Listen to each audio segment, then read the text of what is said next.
ప్రభువైన యేసుక్రీస్తు వారి నామములో చేరువచ్చిన అందరికీ నా హృదయపూర్వకమైన వందనాలు. బైబిల్ గ్రంథంలో మనం చదివిన నేటి మన లేఖన భాగంలో పేతురు రాసిన 2వ పత్రిక 1 అధ్యాయం 12 నుంచి 21 వచనాల వరకు మనం చదివాము. ఇందులో పేతురు యొక్క 2వ పత్రిక అని మనం చూస్తూ ఉన్నాం.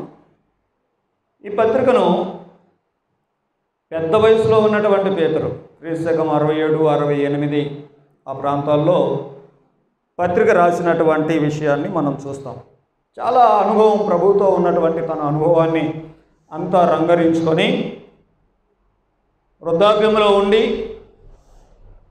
విశ్వాసులకు రాస్తున్నటువంటి ఈ మాటలు మనం చూస్తూ ఉంటే 12వ వచనం నుంచి, మీరు ఈ సంగతులు తెలుసుకొని మీరు అంగీకరించిన సత్యమందు మీరు స్థిరపడి ఉన్నను వీటిని గురించి ఎల్లప్పుడూ మీకు జ్ఞాపకం చేయడానికి నేను సిద్ధంగా ఉన్నాను అని అంటున్నాడు. పేతురు అనుభవంతో ఉన్నటువంటి అనుభవశాలి విశ్వాసులకు చెప్తున్నాడు, మీరు ప్రభువుని నమ్ముకున్నారు, మంచిది, మీరు స్థిరంగా ఉన్నారు, మంచిది, అయినను ఈ సంగతులు మీకు నేను జ్ఞాపకం చేయడానికి నేను సిద్ధంగా ఉన్నా అని అంటున్నాడు. ఇంకా ఏమంటున్నాడు అని అంటే, నా వయసు అయిపోయింది, ప్రభువు నాకు సూచించిన దాని ప్రకారం ఈ గుడారం తొందరగా వదిలిపెడతాను, కాబట్టి చనిపోతాను. అయితే నేను చనిపోయేటువంటి వాడనైనా కూడా అది విషయం ఎరిగి కూడా ఈ సంగతులను జ్ఞాపకం చేసి మిమ్మల్ని రేపుట న్యాయం అనుకుంటున్నాను. మీకు తెలుసు, మీరు ఎరిగి ఉన్నారు, అయినా మరలా జ్ఞాపకం చేయాలనుకుంటున్నాను అన్నాడు. మరలా జ్ఞాపకం చేసి మిమ్మల్ని రేపాలనుకుంటున్నాను అని అన్నాడు. అంతేకాకుండా నేను ఒకవేళ చనిపోయిన తర్వాత కూడా మీరు నిత్యము వీటిని జ్ఞాపకం చేసుకునేటట్టుగా మిమ్మల్ని భద్రం చేస్తానన్నాడు. పేతురుకున్నటువంటి ఆశ చూడండి. నేను జ్ఞాపకం చేయాలనుకుంటున్నాను, మీకు తెలుసు, అయినా జ్ఞాపకం చేయాలనుకుంటున్నాను అన్నాడు. నేను ముసలోడిని అయిపోతున్నాను, చనిపోతాను, కాబట్టి చనిపోయేలోపు మీకు జ్ఞాపకం చేయాలనుకుంటున్నాను అన్నాడు. అంతేకాకుండా నేను చచ్చిపోయిన తర్వాత కూడా మీకు జ్ఞాపకమే ఉండేటట్టుగా చేయాలనుకుంటున్నాను అని అంటున్నాడు. ఈ విషయాలు మనం ఎరిగిన సంగతులు నిత్యము జ్ఞాపకం చేసుకోవాలి. ఎందుకు అని అంటే ఆయన చెప్తున్న 16వ వచనములో, ఎందుకనంటే మీరు నమ్మిన విషయాలు, మీరు ఎరిగిన విషయాలు ఇవేవో చమత్కారంగా కల్పించబడిన కథలు అనుసరించి చెప్పినవి కాదు, అవి స్వయానా మేము అనుభవించి మీకు చెప్పిన విషయాలు. కాబట్టి మీరు ఏదైతే విన్నారో, ఏదైతే ఎరిగి ఉన్నారో, ఏదైతే నమ్మారో, ఎందులో స్థిరంగా ఉన్నారో అవి మరలా జ్ఞాపకం చేయాలనుకుంటున్నా అని అంటున్నాడు. మేము ఎరిగి చెప్పేది అట్లా ఉంచండి అని ఇంతకంటే స్థిరమైన ప్రవచన వాక్యం ఉంది. ఈ వాక్యము మీ హృదయంలో ఉదయించే వరకు ఈ వాక్యం ఏం చేస్తుంది అంటే చీకటి గల చోట్ల వెలుగుచ్చు దీపమైనట్టు ఉంది. కాబట్టి ఆ వాక్యమును మీరు లక్ష్యమించిన ఎడల మేలు. నేను చెప్తున్నాను. అంతేకాకుండా మీ దగ్గర గ్రంథం ఉంది, ఆ గ్రంథాన్ని మీరు లక్ష్యమించిన ఎడల అది మీకు మేలు. ఎందుకనంటే బైబిల్ గ్రంథం అంటే ఇది ఎవరో ఊహించి కల్పించుకొని రాసిన కథ కాదు, మనుషులు పరిశుద్ధాత్మ వలన ప్రేరేపించబడిన వారై దేవుని మూలంగా పలికితే వచ్చిన గ్రంథం ఇది. కాబట్టి ఆ విషయాలు జ్ఞాపకం చేసుకోండి. పేతురు యొక్క బాధ, పేతురు యొక్క ఆ ఇంటెన్షన్ చూడండి. మీరు కొంతవరకు మీరు ఎరిగి ఉన్నారు, మీరు తెలుసుకున్నారు, మీరు అంగీకరించారు, మీరు స్థిరంగా ఉన్నారు, అయినా మరలా జ్ఞాపకం చేస్తున్నా అంటున్నాడు. మనుషులకు ఒకసారి అప్పగింపబడిన బోధ విషయంలో మీరు పోరాడాలి అని మరొక పత్రికాకారుడు రాస్తాడు. ఇవన్నీ ఏం మనకు తెలియజేస్తున్నాయంటే, ప్రియమైన సోదరులారా, మనకేదో తెలుసు అనుకున్నాం, మన మీద అంగీకరించామనుకున్నాం, మన మీద స్థిరంగా ఉన్నాం అనుకున్నాం. ఓకే, అయినను నేను మరలా జ్ఞాపకం చేస్తా చూడండి అని ఒక అనుభవజ్ఞుడైనటువంటి పేతురు చెప్తా ఉన్నాడు. కనుక మనం ఈరోజు నేర్చుకునేటువంటి పాఠం ఏంటంటే, మన మీద తెలుసుకుందాము, మన మీద అంగీకరించాము, మనం స్థిరంగా ఉన్నాం అనుకుంటే మాత్రం కాదు, అసలు అవి ఏంటియో ఎలాగున్నామో మరలా మరలా మరలా మరలా జ్ఞాపకం చేసుకోవాలి. ఎందుకు అనంటే, ఇలా జ్ఞాపకం చేసుకోకపోతే ఏమైంది అనంటే, మనము నడిచేటువంటి కాలానుగుణమైనటువంటి క్రమంలో ఆ కాలానుగుణంగా వచ్చేటువంటి ఆ మార్పులను బట్టి వెళ్ళిపోతూ ఉంటాం. అందుకోసమై అసలైనటువంటి విషయాలని మరలా మరలా జ్ఞాపకం చేస్తాను. నేను చచ్చిపోతాను కాబట్టి చచ్చిపోయే ముందు మీకు జ్ఞాపకం చేస్తాను, నేను చచ్చిపోయిన తర్వాత కూడా మీకు జ్ఞాపకం ఉండేటట్టుగా చేస్తాను అని పేతురు గారు తెలియజేస్తున్నారు. ఎందుకు? మూలాలని వదిలిపెట్టి ఇష్టమైన ప్రకారంగా వెళ్ళిపోతూ ఉంటారు మనుషులు.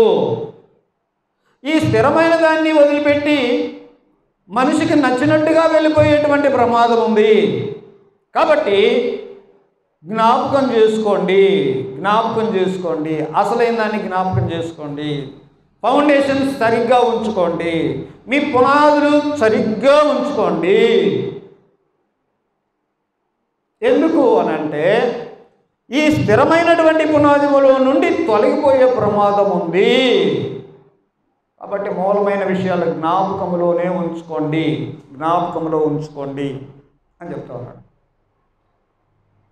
ఇందులో భాగంగా ఈరోజు మీతో నేను మాట్లాడాలనుకున్న మాట ఏంటంటే, చర్చ అంటే ఏంటి అని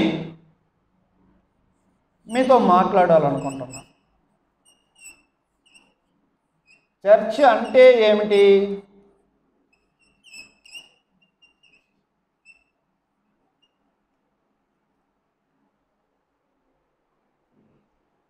ఏంటి ఏమని అడుగుదాం. ఏంటి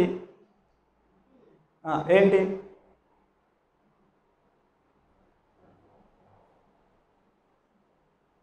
సంఘం. సంఘం అంటే ఏంటి? నువ్వు చెప్పు. దేవుని మందిరం అంటే ఏంటిది? పరిశుద్ధమైన సంఘం అంటే ఏంటిది? అంటే నువ్వు చెప్పు.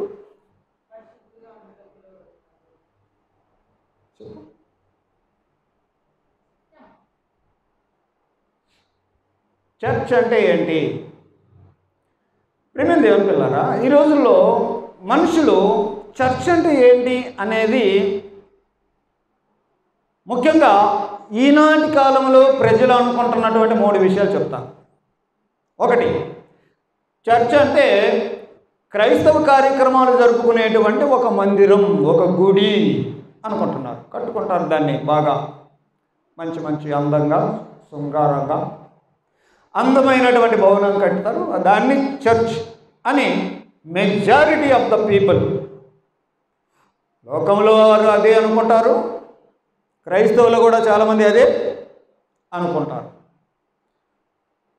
చర్చ్ అనగానే అది ఆ మూలన ఉండేది, ఆ చివరన ఉండేది, ఇట్లా భౌతికమైనటువంటి మందిరం గురించి సహజంగా మనుషులు అనుకునేటువంటి ఒక అభిప్రాయం. వాస్తవమేగా? చర్చ్ అంటే ఏంటి అనగానే చర్చ్ అంటే అది అల్లా కనపడేది అనుకుంటారు.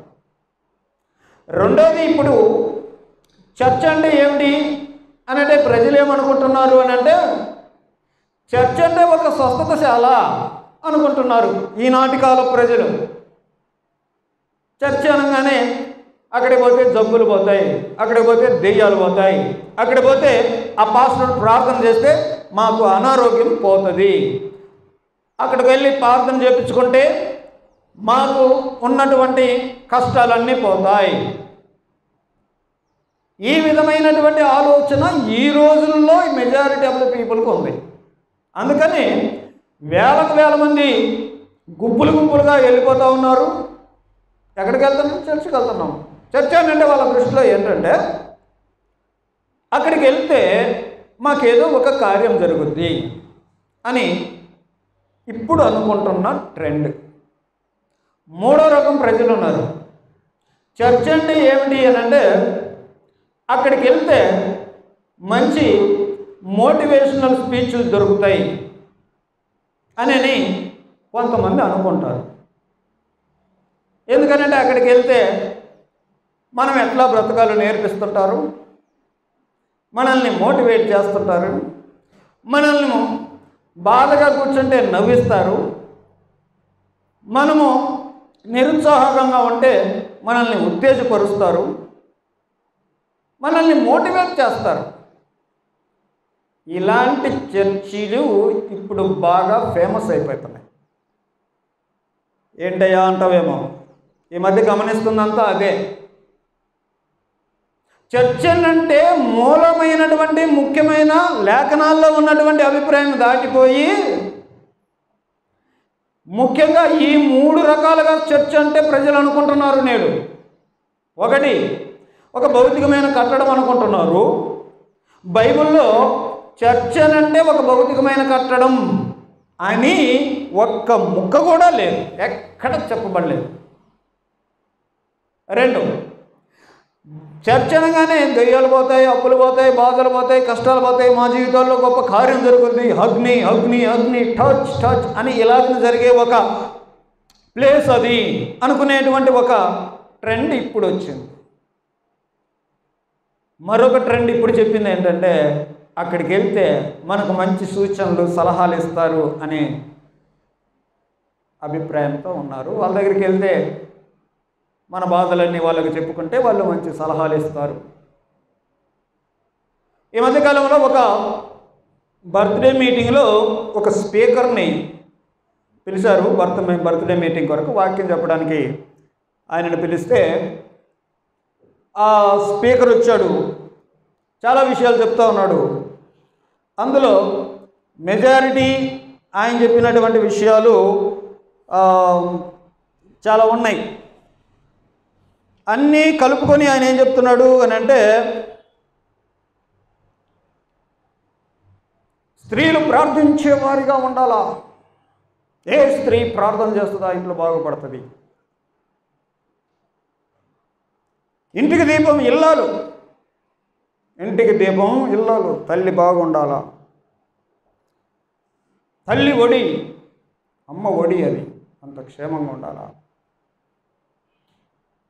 ఇలాంటి కొటేషన్స్ అన్నీ చెప్తూ ఈ కొటేషన్స్కి బైబిల్ రెఫరెన్సులు జోడించి వాక్యం చెప్పేస్తున్నాడు. వాక్యం అయిపోయింది. వింటున్నారు మీరు? మోటివేషనల్ స్పీచ్లు ఉండేటువంటి వాటి మోటివేషనల్ కేంద్రాలుగా, మోటివేషనల్ సెంటర్స్గా చర్చిలు తయారైపోయినాయి అని చెప్పడానికి ఉదాహరణ ఇది. ఇంటికి దీపం ఇల్లాలు, తల్లి ఒడి బంగారు ఒడి, ఇంకోటి ఏదో చెప్పాను. ఇలాంటివి. స్త్రీలు ప్రార్థించేవారిగా ఉంటే, పురుషులు ప్రార్థన చేయండి అని బైబిల్లో ఉంది, స్త్రీలు మాత్రం స్పెసిఫిక్గా ఏముంది? ప్రార్థన అంటే అందరూ చేస్తారు. కానీ ఈ సమాజంలో ఉన్నటువంటి ఈ కొటేషన్స్కి బైబిల్ లేఖనాలు ఎత్తి చూపిస్తూ మొత్తం మీద స్పీచ్ ముగించింది. మీరు కొన్ని యూట్యూబ్లు చూడండి, అన్నీ ఇవే ఉంటాయి. వాక్యం ఎక్కడో పక్కకి వెళ్ళిపోయింది. అక్కడ ఏముంటుంది అని అంటే మనల్ని మోటివేషనల్ స్పీచ్ ఇచ్చి అటు ఉండాలా. ఈ బైబిల్కి సంబంధించినవి కాదు, సమాజంలో ఉండేటువంటి ఇవి ఉంటాయే కొన్ని సామెతలు, వీటన్నిటిని తీసుకొని వచ్చి వాటికి అక్కడక్కడ ఉన్నటువంటి అవుట్ ఆఫ్ కాంటెక్స్ట్లో ఉన్నటువంటి లేఖనాలని జోడించి నీకు చెప్పేస్తామంటే సరిపోతుంది. చర్చ్ అంటే ఏమిటి ఇప్పట్లో అంటే ప్రజలు అనుకుంటున్నటువంటి భావాలు 3. అందులో ఒకటి చర్చ్ అని అంటే కట్టబడిన గుడి అనుకుంటున్నారు. 2 చర్చ్ అంటే మాకు స్వస్థతలు, దెయ్యాలు పోతాయి, అప్పులు పోతాయి అట్టాటి ఒక స్వస్థతశాల అనుకుంటున్నారు. కొన్ని చర్చలకు అదే పేరు పెడుతున్నారు, స్వస్థతశాల అని. 3 మోటివేషనల్ కేంద్రాలు. ఇవి అక్కడికి వెళ్తే అవి ఇవి చెప్తూ ఉంటారు, మన బాధలన్నీ తీర్చేస్తారు, మనకు సరి అయినటువంటి సలహాలు సూచనలన్నీ ఇస్తారు. వాక్యానుసారంగా కాదు సుమా, అది లౌకిక జ్ఞానంతో. అందుకే ఎక్కువగా ఉపమానాలు, అత్తాకోడళ్ళ ఉపమానాలు, పంది కథలు, పిట్ట కథలు, కోతి కథలు ఇవన్నీ ఎందుకు వస్తాయి? ఎందుకు వస్తాయనంటే సమాజంలో ఉండేటువంటి వాటి అక్కడక్కడ లేఖనాలు అవుట్ ఆఫ్ కాంటెక్స్ట్లో ఏదన్నా మొక్క దొరికితే దానికి జోడించడం, 2 వాక్యాలు చదవడం, చెప్పేయడం, మొత్తం మీద నిన్ను మోటివేట్ చేస్తాను. నిన్ను మోటివేట్ చేయడానికే కామెడీలన్నీ చెప్పేది, నవ్విచ్చేది. అర్థమవుతుందా? నిన్ను ఉత్తేజపరచడానికే, నిన్ను సంతోషపరచడానికే పెద్ద పెద్ద మ్యూజిక్ సిస్టంలు, అద్భుతమైన బలమైన స్తుతి ఆరాధనలు ఇవన్నీ ఎందుకు అనుకున్నావు? నిన్ను మోటివేషన్ చేయడానికి. అందుకోసం చర్చలు అంటే ఏంటి అన్నమాట, ఇవి అనుకుంటున్నారు. ఇది చర్చ్ అంటే ఏంటి? మనం మూలాల్లోకి వెళ్ళి తెలుసుకోవాలి. వాటి నుండి మీరు పక్కకు పోకూడదు, మీరు జ్ఞాపకం చేసుకోవాలా. నేను చచ్చేదాకా మీకు చెప్తాను, నేను చచ్చిన తర్వాత కూడా మీరు జ్ఞాపకం ఉండేటట్టుగా చేస్తా అంటున్నాడు పేతురు. కాబట్టి చర్చ్ గురించిన ఒక మూలమైన ముఖ్యమైన విషయాలు అర్థం చేసుకుందాం. ఎందుకంటే ప్రియులారా, ఆ మూలాలు దాటిపోయి కదా ఇప్పుడు ఇన్ని రకాలుగా అనుకుంటున్నారు చర్చ్ అంటే. చర్చ్ అంటే దెయ్యాలు పోగొట్టే కేంద్రం అని, జబ్బులు పోగొట్టే కేంద్రం అని, ఇంకా పోయినాల నుంచి స్వస్థత ప్రార్థనలని, పోయినాల నుంచి స్తుతి ఆరాధన అని మన మూడంతా మార్చి మనకి ఒక ఉత్తేజమైనటువంటి వాతావరణాన్ని కలుగజేసి ఆహా అనిపించి నేను బయటకు పంపించే మోటివేషనల్ కేంద్రాలుగా తయారైపోయినాయి కదా. మూలాల్లో నుంచి వెళ్ళిపోకూడదు. అందుకే పేతురు అన్న మాట ఇప్పుడు మీకు అర్థమవుతుంది అనుకుంటా. మీరు ఎరిగి ఉన్నారు, మీరు తెలుసుకొని ఉన్నారు, మీరు అంగీకరించారు, మీరు స్థిరంగా ఉన్నారు, స్థిరంగా ఎరిగి ఉన్నారు. అయినా నేను మీకు జ్ఞాపకం చేస్తా, చచ్చేదాకా చేస్తా, నేను చచ్చిపోయినా కూడా మీకు మీ జ్ఞాపకం ఉండేటట్టుగా చేస్తా అంటున్నాడు పేతురు పత్రికలో పేతురు. కాబట్టి చర్చ్ అంటే ఏంటి? చర్చ్ అంటే ఏంటి? కొన్ని విషయాలు మనం చూద్దాం. ఒక 5 ప్రశ్నలు మీకు ఇక్కడ రాస్తా, క్లారిటీగా మీకు అర్థమైపోద్ది. చర్చ్ అంటే ఏంటి? మీరు కొంతమంది చెప్తా ఉన్నారు, క్రీస్తు యేసునందు పరిశుద్ధపరచబడి పరిశుద్ధులుగా ఉండటకు పిలువబడిన, పిలువబడ్డవాడు అని. ఎందుకంటే మీరు వింటూ ఉన్నారు కాబట్టి గత 20 సంవత్సరాలుగా నేను బుజ్జిని కూడా అడిగాను. మీకు తెలుసు ఆమెకి వినికిడి సమస్య ఉంది కదా, తను చెప్తానే ఉంది చర్చ్ అంటే ఇది, చర్చ్ అంటే ఇది, చర్చ్ అంటే ఇది. ఇంతకీ స్థిరమైన విషయం ఏంటి మరి? నువ్వు అనుకుంటున్నావు ఇది ఇది ఇది ఊహించుకొని అదే కదా. పేతురు చెప్పిన మాటలు ఏంటంటే స్థిరమైన ప్రవచన వాక్యం ఉంది. ఇదేదో ఊహించుకొని చమత్కారంగా చెప్పినటువంటి కథలను బట్టి వచ్చింది, ఒకడు ఊహను బట్టి చెప్పినవి కాదు. కాబట్టి వాక్యంలోకి వెళ్ళండి, బేసిక్స్లోకి వెళ్ళండి, బేసిక్స్ దాటిపోకండి. మీరేదో ఊహించుకున్నట్టు చర్చ్ అంటే అది, చర్చ్ అంటే ఇది అనుకుంటే కుదరదు. కాబట్టి ఒక 5 ప్రశ్నలు ఏంటంటే, చర్చ్ అంటే ఎవరు, ఇంతకు అది ఏం చేస్తుంది,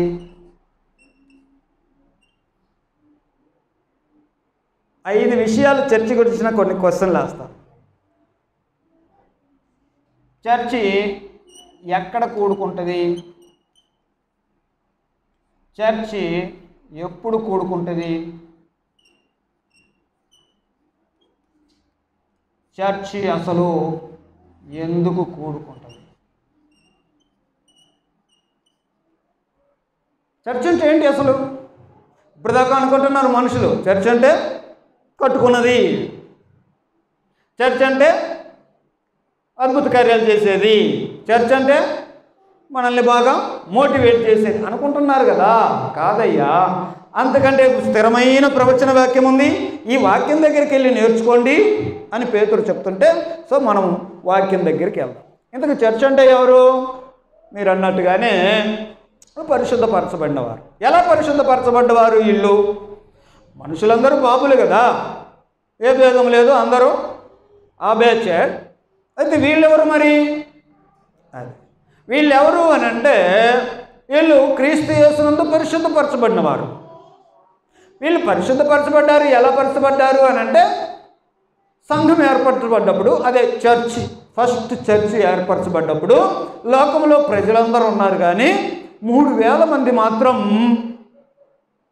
చర్చిగా అయ్యారు కదా.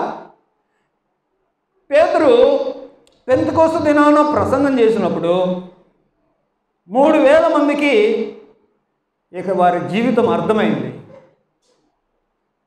అయ్యో అనుకున్నారు, గుండెలు బాదుకుంటున్నారు. అయ్యలారా ఇప్పుడు మేమేం చేయాలయ్యా అన్నారు. అప్పుడు పేతురు వాళ్ళకి ఏం చెప్పాడు అంటే, మీరు మారు మనసు పొంది పాప క్షమాపణ నిమిత్తం ప్రతివాడు యేసుక్రీస్తు నామమున బాప్తిసం పొందండి, పరిశుద్ధాత్మ వరం పొందుతారు. ఇంకా అనేక విధాలుగా వారికి సాక్ష్యం ఇచ్చాడు. మీరు మూర్ఖులకు, ఈ తరం వారికి వేరే మీరు రక్షణ పొందాలి అని అన్నాడు. కాబట్టి ఆ దినమందు ఇంచుమించు 3000 మంది చేర్చబడిరి అనే మాటలు చూస్తాం. 3000 మంది చర్చ్ అన్నమాట. చర్చ్ అంటే మనుషులు. యేసుక్రీస్తు నందు చేరిన వారు, యేసుక్రీస్తు నందు పరిశుద్ధపరచబడి పరిశుద్ధులుగా ఉండడానికి పిలువబడిన వారు అని కొరింథీయులకు రాసిన మొదటి పత్రికలో మొదట్లో ఉంటుంది ఆ సంగతి. ఇంతగా చర్చ్ అంటే ఎవరు? యేసుక్రీస్తులోనికి వచ్చిన వారు. ఎలా వచ్చారు వీళ్ళు అని అంటే, వారు మారు మనసు పొందారు, బాప్తిస్మం పొందారు. అలాగిన వారి మారు మనసుతో వారి గత జీవితానికి సంబంధించినటువంటి విషయాలన్నీ టర్న్ అయిపోయినారు. వాటిల్లో గత సంబంధమైనటువంటి పాప జీవితానికి సంబంధించి విషయాలన్నీ మార్చబడ్డారు. ఒక రకంగా చూస్తే వారి పాప స్వభావంలో వారు చచ్చిపోయారు మారు మనసులో. ఆ చచ్చిపోయిన వాళ్ళను నీళ్ళల్లో బాప్తిసం పెట్టారు. ఆ మరణ సమాధి పునరుద్ధానాల్లో యేసుక్రీస్తులోకి చేర్చబడ్డవారు. అది బాప్తిస్మం. కాబట్టి పేతురు చెప్పినట్టుగా పాప క్షమాపణ నిమిత్తం ప్రతివాడు యేసుక్రీస్తు నామంలో బాప్తిసం పొందండి అని చెప్తే, ఇలాగ ఎవరైతే మారు మనసు పొంది బాప్తిసం పొందారో వారికి పాప క్షమాపణ వచ్చింది. కాబట్టి ఉన్న పాపం అంతా పరిశుద్ధపరచబడింది. యేసు ప్రభువారు సిలువలో ఈ పాపానికి సంబంధించిన శిక్ష అంతా భరించాడు కాబట్టి అది నీ మీద లేకుండా అది క్షమించబడింది. అందుకని అన్నాడు, క్రీస్తు యేసునందు పరిశుద్ధపరచబడి పరిశుద్ధులుగా ఉండటానికి పిలువబడ్డవారు. ఒక గ్రామంలో 10,000 మంది ఉండొచ్చు, కానీ యేసుక్రీస్తులోనికి వచ్చి అనగా మారు మనసు బాప్తిస్మము ద్వారా వచ్చిన వారు, పరిశుద్ధపరచబడిన వారు, పరిశుద్ధులుగా ఉండటానికి పిలువబడి ఆ 10,000 మంది గ్రామ జనాభా ఉన్నటువంటి ఆ గ్రామంలో ఈ 10 మందో 20 మందో కూడుకొని ఉంటారే, వాళ్ళను చర్చ్ అన్నారు కదా. వాళ్ళేనా చర్చ్? వాళ్ళు చర్చ్. మనం అనుకున్న గుహగానాలు చర్చ్ అంటే అది, చర్చ్ అంటే ఇది, అది ఇది అని కాదు. చర్చ్ అంటే ఎవరు? పరిశుద్ధపరచబడి పరిశుద్ధులుగా ఉండటానికి పిలువబడ్డ గుంపు ఉంటుంది కదా, ఆ గుంపు పరిశుద్ధుల ఆ సమూహం. కాబట్టి మారు మనసు పొంది బాప్తిసం పొంది పరిశుద్ధులుగా ఉండడానికి పిలువబడ్డ వాళ్ళు చర్చ్ అంటే ఎవరు? మారు మనసు పొంది బాప్తిసం పొందిన వారు.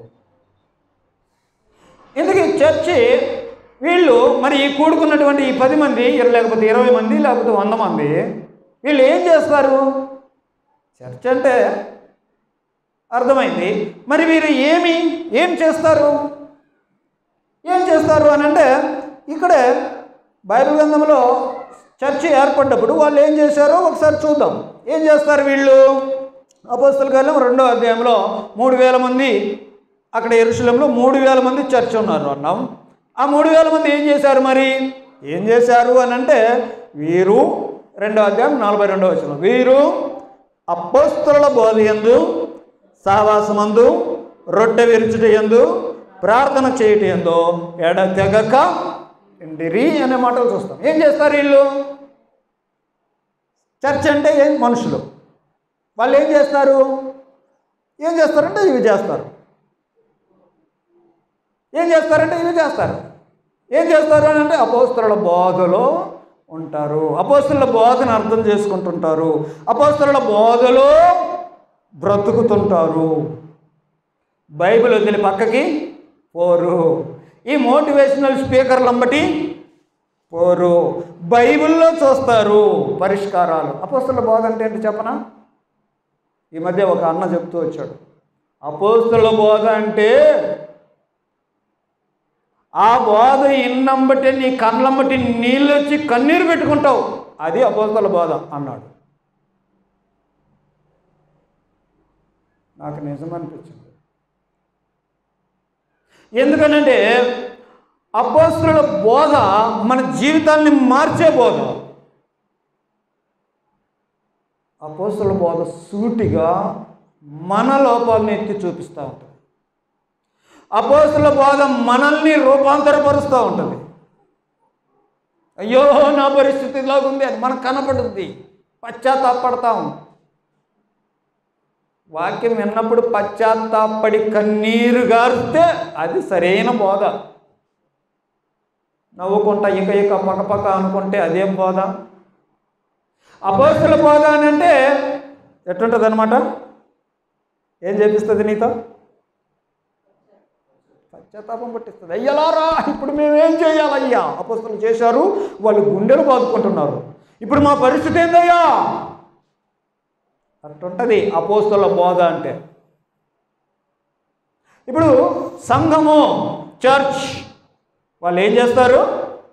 ఇట్లాంటి బోధలో ఉంటారు, అపోస్తలుల బోధలో ఉంటారు. ఇంకా ఎలాగుంటారు? సహవాసంలో ఉంటారు. సహవాసం అంటే ఏంటి అని అంటే చెప్పాను కదా, 10 మందో 20 మందో అన్నాను. గ్రామ జనాభా మాత్రం 10,000 ఉంది. చర్చ్ ఎంతమంది ఉన్నారు? 20 మందే ఉన్నారు. ఈ 20 మంది సహవాసముగా ఉంటారు. సహవాసం అనేది ఫెలోషిప్ మోర్ దాన్ ఫ్రెండ్షిప్. మీకు అర్థమవుతుందా? ఈ మాటలు చూడండి. ఫ్రెండ్షిప్ కాదు. ఈ 20 మంది ఎలాగుంటారు అని అంటే వారు సహవాసముగా ఉంటారు. ఈ 20 మంది ఫ్రెండ్షిప్ అయితే క్లోజ్గా కలుసుకుంటారు, మాట్లాడుకుంటుంటారు కదా ఫ్రెండ్షిప్. ఫెలోషిప్ అంటే ఫ్రెండ్షిప్కి మించింది. ఇంకా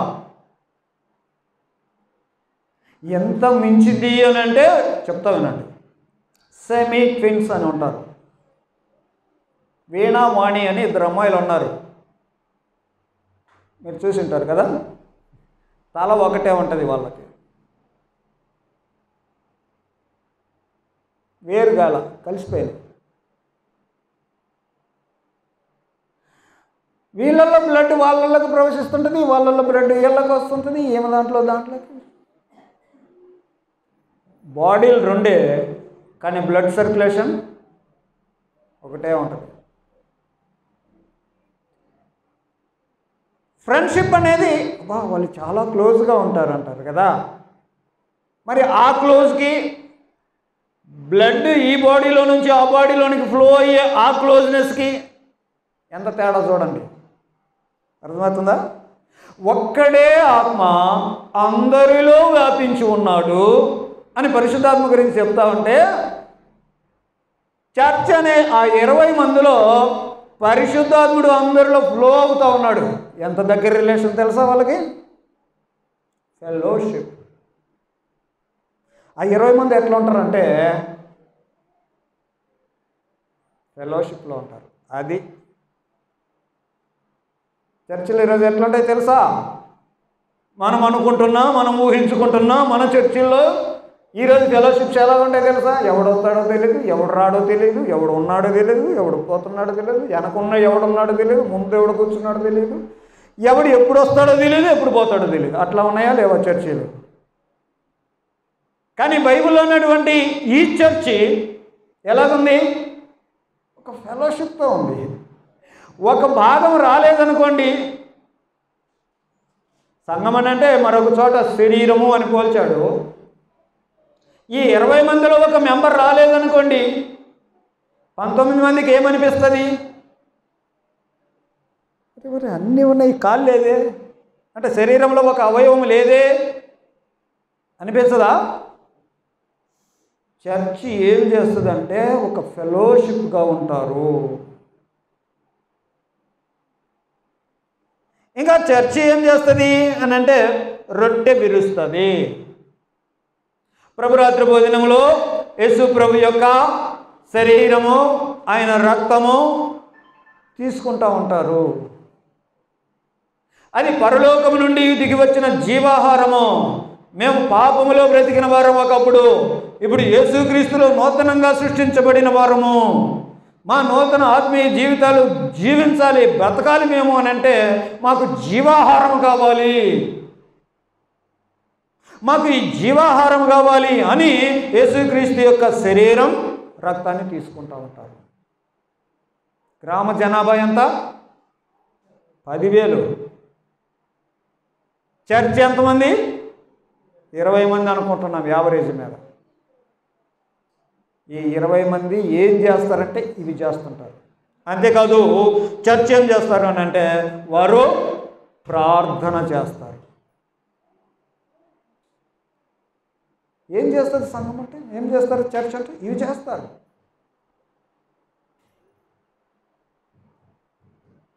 గుర్తుపెట్టుకోండి, చర్చ్ అనంటే ఇలాగున వచ్చిన వారు, మారు మనసు పొందినవారు. అసలు చాలామందికి చర్చ్ అంటే అసలు ఆ స్టార్టింగ్ పాయింటే అర్థం కావట్లా. మత్తయి సువార్త 3వ అధ్యాయంలో ప్రారంభంలో బాప్తిస్మం ఇచ్చే యోహాను ఒక మాట అన్నాడు, జ్ఞాపకం చేసుకున్నాం. అక్కడికి ఒకసారి వెళ్దాం, వెనక్కి వెళ్దాం మనకి. ఎందుకంటే స్టార్టింగ్ బాగుంటే ఫినిషింగ్ బాగుంటుంది, మారు మనసు బాగుంటే విశ్వాస జీవితం బాగుంటుంది. చాలామందిలో మారు మనసు సరిగా లేదు కాబట్టి విశ్వాస క్రమాలన్నీ సరిగా బాలేవు అని చెప్పుకోవాలి. మత్తయి సువార్త 3వ అధ్యాయం ప్రారంభంలో ఏముందంటే, ఆ దినముల్లో బాప్తిస్మం ఇచ్చే యోహాను వచ్చి పరలోక రాజ్యము సమీపించింది, మారు మనసు పొందండి అని ప్రకటిస్తూ వచ్చాడు. మీరు మారు మనసు పొందండి అని అన్నాడు. ఓకే, మారు మనసు అంటే ఏమనుకుంటున్నావు? సరే, ఈయన ఎందుకు మారమంటున్నాడు? ఎందుకు మీరు మారు మనసు పొందమంటున్నాడు? ఏముందండి? ముందేం చెప్పాడు? పరలోక రాజ్యం సమీపించింది కాబట్టి ఎందుకు పొందాలి మారు మనసు అంటే? పరలోక రాజ్యం సమీపించింది, పర సంబంధమైన విషయాల కొరకు మారు, పర సంబంధమైన విషయాల కొరకు నువ్వు మారాలా, పర సంబంధమైన విషయాల కొరకు నువ్వు మారాలి. అది కదా దాని ఉద్దేశం. ఇప్పటిదాకా నీ ఇష్టం వచ్చినట్టు బతుకుతున్నావు. Change of your direction. మారు మనసు అంటే అది కదా. అపోస్తలుడైనటువంటి పౌలు కూడా ప్రకటనలు చేస్తూ బైబిల్ గ్రంథంలో మీరు మారు మనసు పొంది వాటికి తగిన క్రియలు మీరు చేయవలను అని ప్రకటించుచుండెను. అపోస్తల కార్యంలో నేరుగా చెప్పేశాడు. మారు మనసు పొందడం అంటే ఏంటి? దానికి తగిన క్రియలు చేయుచుండవలను. ఇక్కడే అంటున్నాడు, మారు మనసుకు తగిన ఫలము ఫలించడి. 7వ వచనం చివర్లో, మారు మనసుకు తగిన ఫలము మారు మనసు అంటే ఏంటి? ఇంతకీ కొంతమంది అనుకుంటారు, అవి మానుకున్నాను, ఇవి మానుకున్నాను. మానుకున్నావు సరే, మరి మానుకున్న దాంట్లో ఆ ఫలం ఏది? మారు మనసుకు తగిన క్రియలేయి. మారు మనసు అంటే అవి ఉన్నాయి, ఊరకు మానుకోవడమే కాదు. మరి వీటి ప్లేస్లో ఏమొచ్చాయి? మారు మనసు అంటే అదే కదా, నీ జీవన విధానాన్ని మార్చుకోవడం కదా, నీ అలవాటు మార్చడం కాదు. ఇంతకుముందు టీ ఇంత కప్పులో తాగేవాడిని, ఇప్పుడు ఇంత తాగుతున్నాను. లేకపోతే ఒకప్పుడు ఇంత టీ తాగేవాడిని, ఇప్పుడు ఇంతే తాగుతున్నాను. ఈ కాదు, నీ లైఫ్ స్టైల్ మారాలి కదా. లైఫ్ స్టైల్ అంటే ఏంటి? మొత్తం మారిపోతాయి ఇక కదా. నీ క్రియలే కాదు, నీ లైఫ్ స్టైల్ అంటే మొత్తం మారిపోతాయి. నీ ఆచారాలు మారిపోతాయి, నీ పద్ధతులు మారిపోతాయి, నీ బ్యాక్గ్రౌండ్ మారిపోతుంది. అది కదా మారు మనసు అంటే. ఓకే, చర్చ్ అంటే మారు మనసు ఇలాగ పొంది బాప్తిజం తీసుకున్నవారు వాళ్ళు ఏం చేస్తారు అని అంటే 4 మాటలు మనం చూసాం. ఇంకా ఏం చేస్తారు చెప్పనా? వాళ్ళు ప్రేమ కలిగి ఉంటారు. వారు ప్రేమ కలిగి ఉంటారు. మీరు ఇక్కడ ఒకసారి చూడండి, 2వ అధ్యాయంలో 47వ వచనం, అపోస్తలుల కార్యం 2వ అధ్యాయంలో 47వ వచనం చూస్తే 47వ వచనంలో ఏముంటుంది? ఆనందంతో నిష్కపటమైన హృదయంతో ఆహారాన్ని పుచ్చుకుంటున్నారు. అంతేకాకుండా మనం పై వచనాలు కొన్ని చదువుదాం.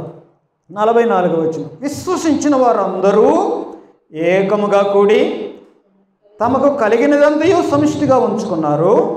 ఇదిగాక వారు తమ చర స్థిరాస్తులను అమ్మి అందరికీ వారి వారి అక్కర కొలది పంచిపెట్టారు. ఏం కనపడుతుంది ఇక్కడ?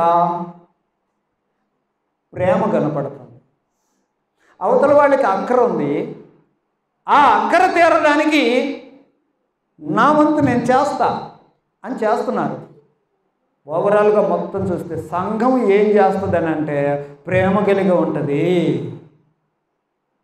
ప్రేమ కలిగి ఉంటుంది అని అంటే నేరుగా మీకు అర్థమయ్యేటట్టు చెప్తా. ప్రేమ అని అంటే అవతల వాళ్ళ అక్కరల కొరకు నువ్వు చేసే పనే అది ప్రేమ అంటే. క్రియలతో ఉండేదే ప్రేమ. సంఘం ఏం చేస్తుందంటే ప్రేమ కలిగి ఉంటుంది. ఈ 20 మందిలోనే అవతల వాళ్ళకి ఇబ్బందులు ఉన్నాయి, వాళ్ళ అక్కర ఉంది, వీళ్ళ అక్కర ఉంది, ఏంటి కనుక్కొని మరీ అక్కర తీర్చేటట్టుగా చేస్తారు. అలాంటి ప్రేమ కలిగిన వారై ఉంటారు. యేసుప్రభు శిష్యులతో అన్నాడు, మీరు ఒకరినొకడు ప్రేమించుకుంటుంటే అది చూసిన మిగతా వారు ఓహో వీళ్ళు పలానాయన శిష్యులు అనుకుంటారు అని అన్నాడు. సో సంఘం ఏం చేస్తుంది అని అంటే ప్రేమ కలిగి ఉంటుంది అని చూస్తాం. ఇంకా సంఘం ఏం చేస్తుంటుంది అని అంటే ఆనందంతో నిష్కపటమైన హృదయంతో వారు ఆహారాన్ని పుచ్చుకుంటున్నారు. ఇంకా 46వ వచనం, వారు ఏకమనస్కులై, చదవండి, ప్రతిదినము దేవాలయంలో తప్పక కూడుకొనుచు ఇంటింటా రొట్టె విరుచుచు దేవుని స్తుతించుచు. సంఘం ఏం చేస్తుందంట? దేవుని స్తుతిస్తూ ఉంటారు. రాసుకోండి మీరు, 6 విషయాలు చెప్పా. సంఘం ఏం చేస్తుందంటే ఇది చేస్తుంది. ఇది చెయ్యకపోతే అసలు సంఘమే కాదు. ఇవన్నీ మానుకొని మీరు ఏదేదో చేస్తానంటారు. అర్థమవుతుందా? 6 విషయాలు చెప్పారు. ఇంకా ఏం చేస్తుంది సంఘం? ఇంకా ఏం చేస్తుంది అని అంటే దేవుని స్తుతిస్తుంది, దేవుని మహిమపరుస్తుంది. అంతేకాకుండా ఇస్తుంది, కానుకలు ఇస్తుంది. సంఘము ఒక్కరే ఇచ్చారా? అందరు ఇచ్చారా? విశ్వసించిన వారందరూ కానుకలు ఇస్తారు. వారందరూ. సంఘము తర్వాత ఇంకా ఏం చేస్తుంది అని అంటే ఈ 42 నుంచి ఈ 43 వరకు జరిగేటువంటి 43వ వచనం. అప్పుడు ప్రతివానికి భయం కలిగను, మరియు అనేక మహత్కార్యాలు సూచక్రియలు అపోస్తుల ద్వారా జరిగాయి. వీళ్ళ ఆధీనంలో వీళ్ళందరూ చక్కనైన విశ్వాసాన్ని ప్రదర్శిస్తుంటారు. కాబట్టి సంఘం ఏం చేస్తుంది అని అంటే, మంచి సామర్థ్యం కలిగినటువంటి నాయకుల కింద క్రమంగా పెరుగుతుంటుంది. ఎవడిష్టం వచ్చినట్టు వాడు వెళ్ళడు. అర్థమవుతుందా? మంచి సామర్థ్యం కలిగిన ప్రధాన కాపరి అయిన వాని కింద కాపరులుగా ఉన్న వాళ్ళ ఆధీనంలో క్రమంగా నడుచుకుంటూ ఉంటుంది. కాబట్టి మంచి నాయకత్వం కలిగి ఉంటుంది. 9 విషయాలు చెప్పాను మీకు. ఇలాగన నడుచుకునేటువంటి ఈ సంఘము వారికి దేవుడిచ్చిన ఆజ్ఞను బట్టి సువార్త ప్రకటన చేస్తూ ఉంటుంది. చేస్తుందా లేదా? కొరింథీయులకు రాసిన 2వ పత్రిక 5వ అధ్యాయం 18వ వచనములో,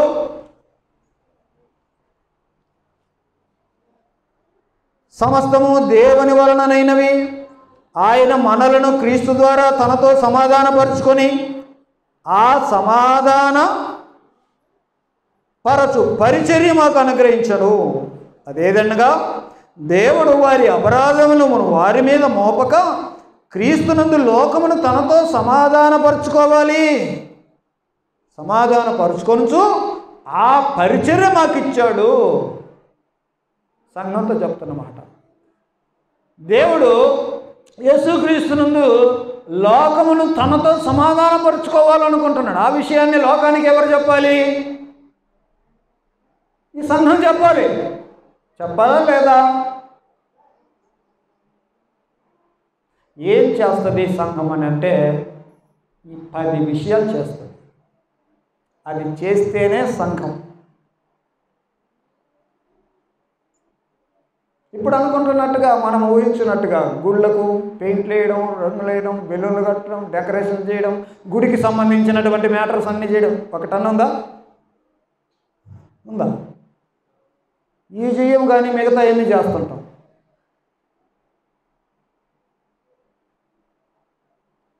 దయ్యాల కోసం, అప్పుల కోసం, బాధల కోసం, నొప్పుల కోసం. ఈ మధ్య ఒక సహోదరి నిన్ననే మాట్లాడి, వాళ్ళ ఫ్యామిలీ 5వ ఫ్యామిలీ నుంచి యేసుప్రభువుని నమ్ముకున్నారు. ఎలా నమ్ముకున్నారు అని అంటే, ఇక్కడెక్కడో ఒక మంచి స్వస్థత వరం కలిగిన ఒక సేవకుడు ఉన్నాడంట. ఆయన దగ్గరికి తరచుగా వెళ్తూ ఉంటారు. ఆయన వాళ్ళకి ఏమేమి చేస్తాడో మరి అదేదో జరుగుతూ ఉంటుంది. మొత్తం మీద ఆ ఫ్యామిలీ యేసు ప్రభు కంటే ఈ మనిషి గురించే ఎక్కువ చెప్తూ ఉంటారు. కనపడ్డ వాళ్ళకల్లా యేసు ప్రభు గురించి చెప్పడానికి వాళ్ళకేం తెలియదు. ఈ మనిషి గురించి మాత్రం అక్కడికి పోతే మీకు అదే అవుతుంది, ఇది అవుతుంది అని చెప్పాడు. నిన్న మాట్లాడింది ఆయన. ఇలాంటి విశ్వాసం వాళ్ళకు దాదాపు 5-6 సంవత్సరాల నుంచి ఉంది. ఏది స్వస్థత వరం కలిగిన ఆయన మీద భక్తి బాగానే ఉంది వాళ్ళకి. నిన్న మాతో మాట్లాడుతూ నాతో అంటుంది, అన్న అమ్మాయికి కొంచెం ప్రార్థన చేయండి అన్న, అమ్మాయికి బాగలేదు. ఏమమ్మా అంటే తన ప్రాబ్లం చెప్పింది, తన ఇంట్లో ప్రాబ్లం చెప్పింది. అక్కడికి వెళ్తే ఆరోగ్యం బాగైందని ప్రభువుని నమ్ముకొని ఏదో అంతా చేస్తున్నావే, మరి స్వస్థత కార్యం జరిగిపోయింది, మళ్ళా రాదా అస్వస్థత? వస్తుందా రాదా? వస్తుంది కదా. సంఘం అని అంటే దెయ్యాల కోసం, జబ్బుల కోసం, రోగాల కోసం పోతుంది, అది చేస్తుంది అని ఇక్కడ ఏమన్నా ఉందా? ఇప్పుడు దాకా చదివిన వాటిల్లో ఉందా? ఏమన్నా ఉందా? కానీ ఇప్పట్లో ప్రజలంటే స్వస్థతశాల.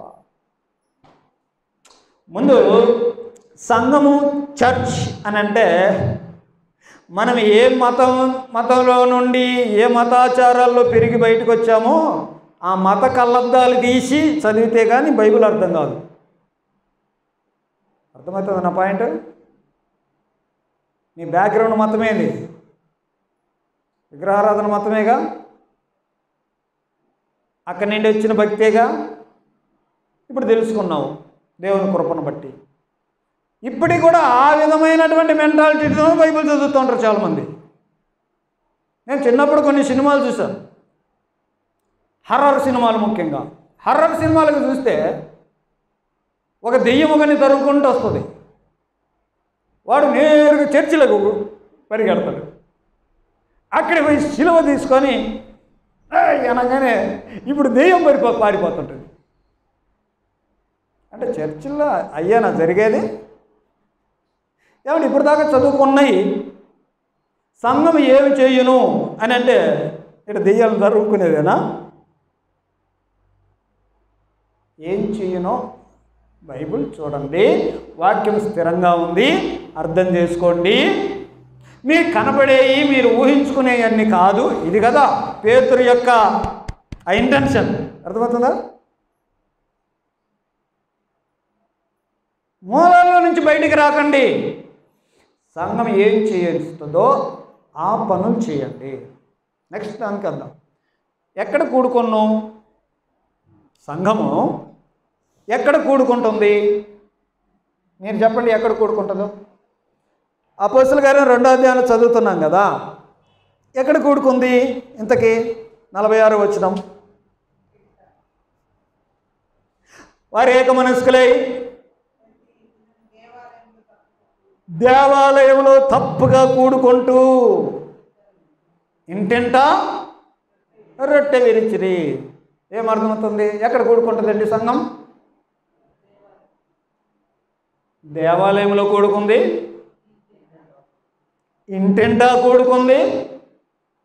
అలా మధ్యలో మన సంఘం ఒక ఇంట్లో రొట్టె విరుస్తూ ఉంటే కొంతమంది అన్నారు, ఏమని, ఇంట్లో రొట్టె విరుస్తారా ఎవరన్నా అని అన్నారు పరమ భక్తులు.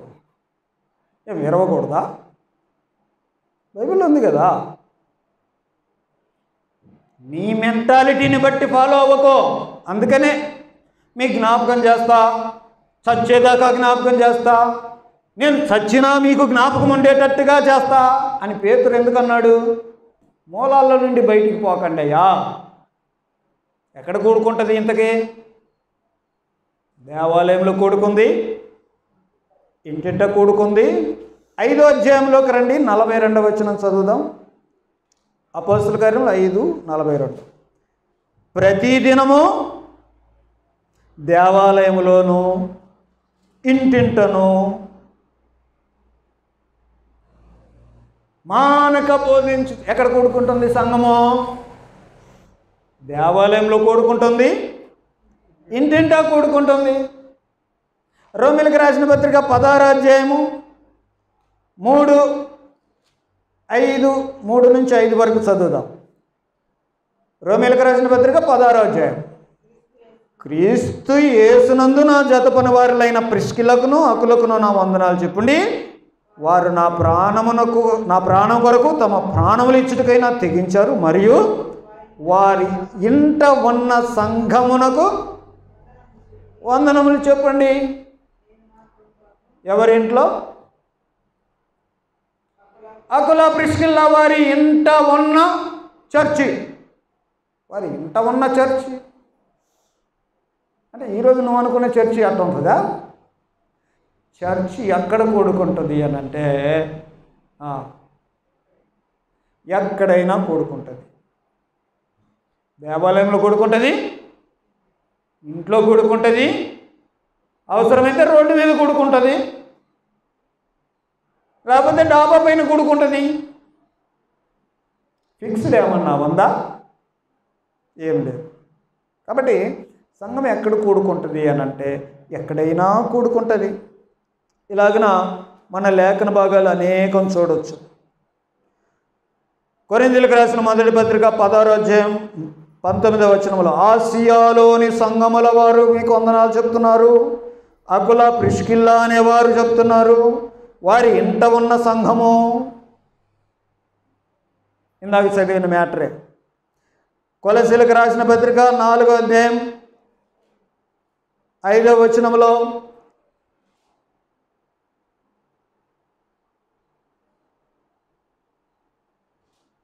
ఇంకా 15వ వచనం, లవొదికయలో ఉన్న సహోదరులకు నుంఫాకును వారి ఇంట ఉన్న సంఘమునకు.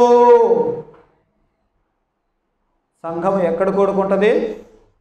ఇంట కూడుకుంటుంది, దేవాలయంలో కూడుకుంటుంది, ఎక్కడ అనుకూలమైతే అక్కడ కూడుకుంటుంది. సంఘం అనే మాట అర్థమైతే ఎలా అర్థమైంది. నెక్స్ట్ దానికి వెళ్దాం. ఎప్పుడు కూడుకుంటుంది ఇంతకీ? ఏమండి, సంఘం ఎప్పుడు కూడుకుంటుంది? మనం వెనకొద్దాం. అపోస్తుల కార్యం 2వ అధ్యాయంలో 46వ వచనంలో ఏం చెప్పాడు మరొకసారి చదువుదామా? వారు ఏక మనస్కులై, ఎప్పుడు కూడుకుంటుంది? వారు ఏక మనస్కులై, సంఘము ప్రతి దినము దేవాలయంలో కూడుకుంటున్నారు. అంటే ఎప్పుడు కూడుకోవాలి సంఘం? మీకు అర్థమవుతుందా? ప్రతి దినము కూడుకుంది సంఘం. కాబట్టి ఎప్పుడు కూడుకోవాలి? ఎప్పుడైనా కూడుకోవచ్చు. 20వ అధ్యాయంలో చదువుదాం. 20వ అధ్యాయం 7వ వచనంలో, ఆదివారమున మేము రొట్టె విరుచుటకు కూడినప్పుడు. ఎప్పుడు కూడుకుంటుంది సంఘం? ఇందాక చదివిన మాట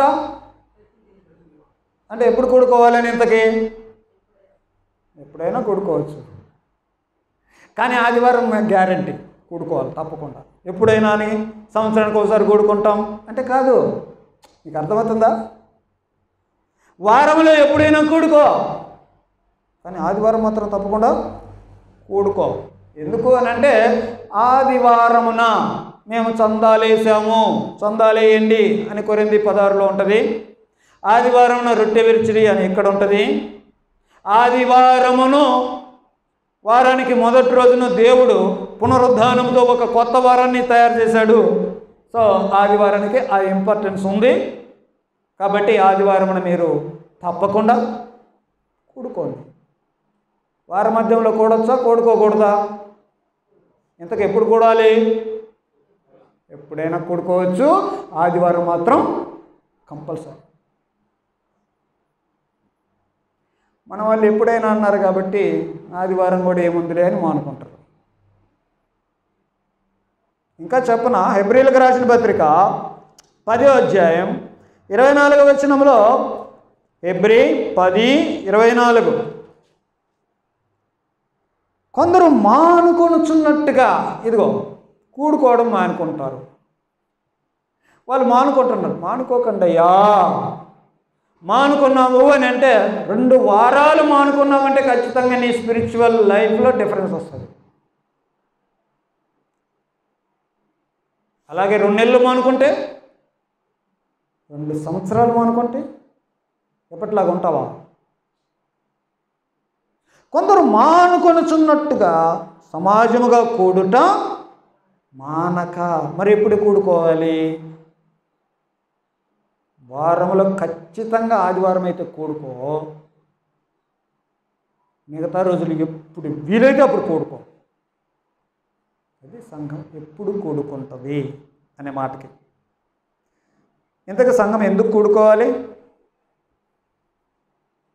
కొరింథీయులకు రాసిన మొదటి పత్రిక 10వ అధ్యాయం 31వ వచనం చదువుదాం. కాబట్టి మీరు భోజనము చేసినను పానము చేసినను, మీరేమి చేసినను సమస్తమును దేవుని మహిమ కొరకు చేయండి. ఫైనల్ మాట చూస్తున్నాం. సంఘం ఎందుకు కూడుకుంటుంది ఇంతకీ? సంఘము ఎప్పుడు కూడుకుంటుందో, ఎక్కడ కూడుకుంటుందో ఆ విషయాలు చూసాం. సరే, ఇంత కూడుకుంటుంది. ఎందుకు కూడుకుంటుంది ఇంతకీ సంఘము? ఎందుకు కూడుకుంటుంది అని అంటే, మీరేం చేసినా దేవుని మహిమ కొరకు. పాట పాడావా? దేని కొరకు చెయ్యి. అందుకే ఈ మాట చెబుతున్నాడు. మీరు భోజనం చేసినను, పానం చేసినను, బల్లా విరిచినను, కానుకలేసినను, పాట పాడినను, ప్రార్థన చేసినను, వాక్యం చెప్పినను, సమస్తమును దేవుని మహిమ కొరకు చేయండి. ఎందుకు కూడుకుంటుంది అని అంటే, దేవుని మహిమపరచడానికి కూడుకుంటుంది. పాట ఎందుకు పాడుద్ది? ప్రార్థన ఎందుకు చేస్తుంది సంఘం? వాక్యం ఎందుకు చెప్పుకుంటుంది? కానుకలు ఎందుకు వేస్తుంది? ప్రభు బలులు ఎందుకు పాలు పంచుకుంటుంది? సువార్త ఎందుకు చెప్పుద్ది?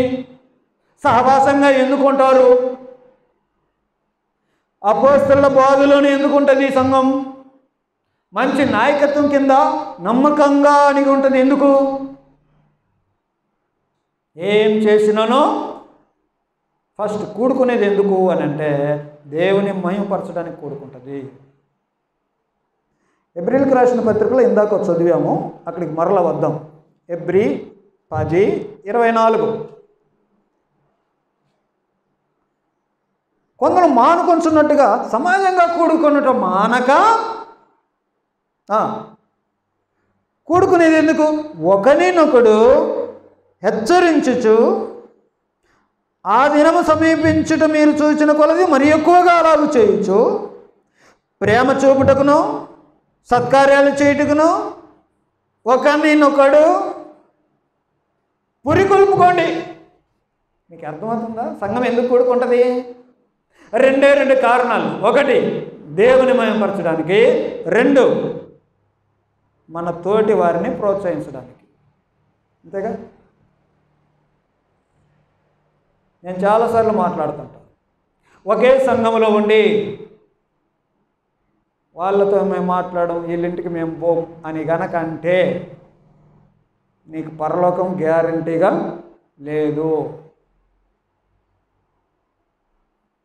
సంఘం కూడుకున్నప్పుడు ఒకరినొకరు ప్రోత్సహించుకోవడం, ఇది కదా ప్రేమ చూపుటకును సత్కార్యాలు చేసుకోవడానికి, ఒకరినొకరు ప్రోత్సహించుకోవడానికి.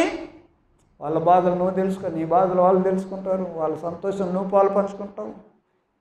ఇంతకు సంఘం ఎందుకు కూడుకుంటుంది? రెండు మాటలు. ఒకటి, దేవుని మహిమపరచడానికి. ఎందుకు కూడుకుంటుంది? రెండో కారణం ఏంటి? ఒకరినొకరు ప్రోత్సహించుకోవడానికి.